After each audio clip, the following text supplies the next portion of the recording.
Are you guys playing hooky today? I think that one did. That's awesome. Miss Barlow, please excuse Carter for his absence today, but I needed his advice, so we had lunch together. President, coming over to the house. President, come. Here's your food, Mr. President. It's a pleasure serving you. All right, man. This is a very unique day, a very special day. We about to eat dinner with Joe Biden. That's fire, like, the president's coming. Yes, Thank sir. you, man. Thank you, sir. Keep the faith. Couldn't really believe that the president was coming to our house.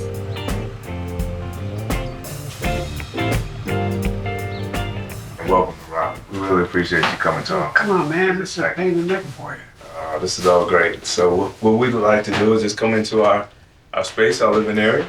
All right. Well, Carter, you want to show President Biden one of your pictures up here?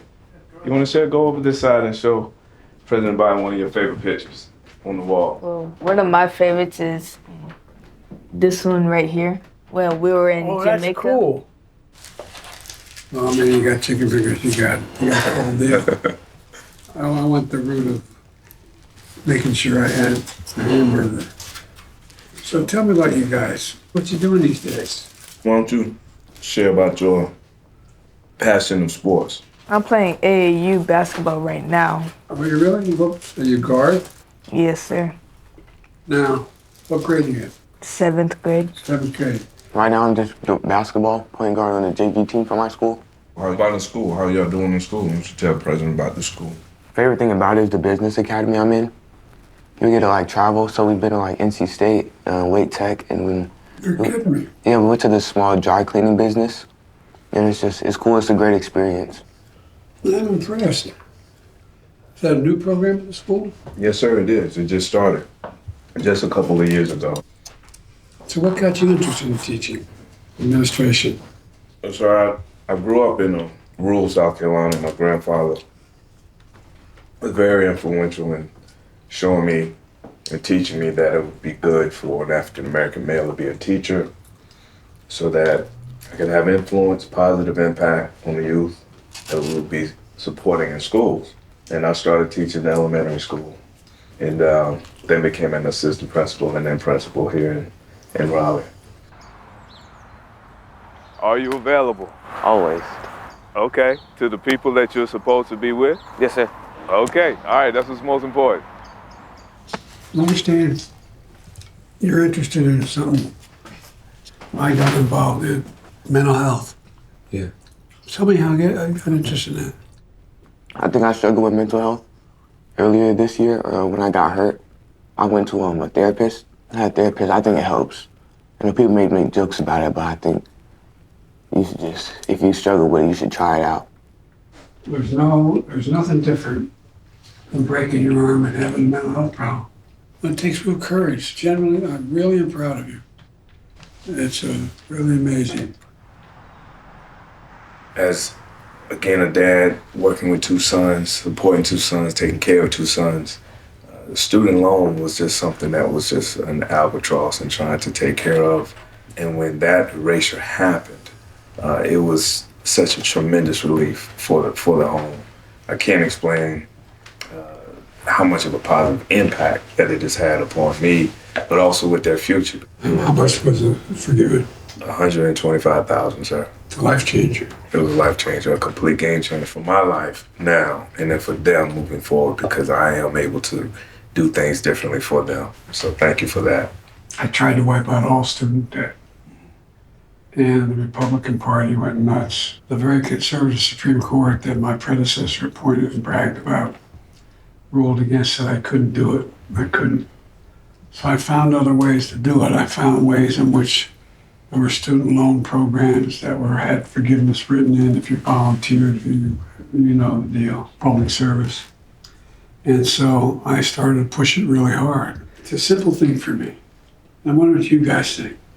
I think everybody deserved a chance. Yeah. Like, what inspired you to become the president of the U.S.? Well, my mom and dad thought you had an obligation. Not you didn't have to run for office, but you had an obligation to change things that you that you saw that you thought was unfair. It always angered me, like I bet it angers you guys when you see someone being picked on. Yeah. See someone being made fun of. But I love reading these biographies of me now. Biden knew when he was in high school he was going to be president. I had no idea. When I see things that just seem so unfair, I find myself getting involved. What do you learn most about volunteering at the church? Think about it. So you just gotta be a good example, a good role model at all times. At all times, okay. I want the boys to be hardworking, to persevere, understand that there are going to be challenges that they're going to face, and that they're going to be, have to be strong. And we really want to be accountable for the things that we say, accountable for the things that we do. I'm working with little kids like elementary school, kindergarten, so I just have to make sure I was doing the right thing. Try to have them follow my lead, Wonder where you get that from. You turning 16, man. What are you looking forward to being 16 years old? Driving? Driving? Okay. What you gonna drive? Tessie? Tesla. I would want like a black Tesla. Oh, is that All all? black. or like a big pickup truck. Okay, I'm thinking like a 1990 station wagon, something very safe for that. So, Mr. President Biden, what was your first car? 1951 Plymouth convertible. My dad managed an automobile agency. He didn't own it, he managed it. I couldn't have a car until I was 18. I could drive. The great thing about my dad's job, he didn't have any money, but the great thing about it, every prom he got to take a new car to the prom. Because you could train for the night, you get to drive a new Chevy. That's up. Yeah, or something nice off the lot. Yeah. As you know, owning a car is a big deal to this physical safety. That's good. All right. Wish you a lot of luck, man. You're 2 years ahead of me. As I'm raising two young men, and you had the pleasure of raising two young men, what advice would you give me to keep in my mind as I'm raising these boys here? Well, for me, it was just hold to certain basic rules. One of them is, be honest. And two, you're going to make mistakes. But just get back up. You know how much this guy loves you. You just feel it, can't you? Yes, sir. Your dad jumped in front of a bullet for you. By the way, we dads are hard to raise. Once you're a teenager, we're hard to raise. So you gotta be patient with us, you know what I mean? Yes, sir. A little patient. I'm formally inviting you to come to the White House to see me. And you gotta make me a promise that one of you guys are president. And they say, Joe Biden's out in the waiting room. You promise you won't say to your secretary, Joe who? Okay? A deal? Deal. All right. But the president, this is not company that we're accustomed to having. Seeing them just have a conversation with President Biden was just unreal. I'm speechless. I'm super proud. Did a great job in just being your authentic selves. It just happened to be 46. Thank you so much, sir. It's crazy.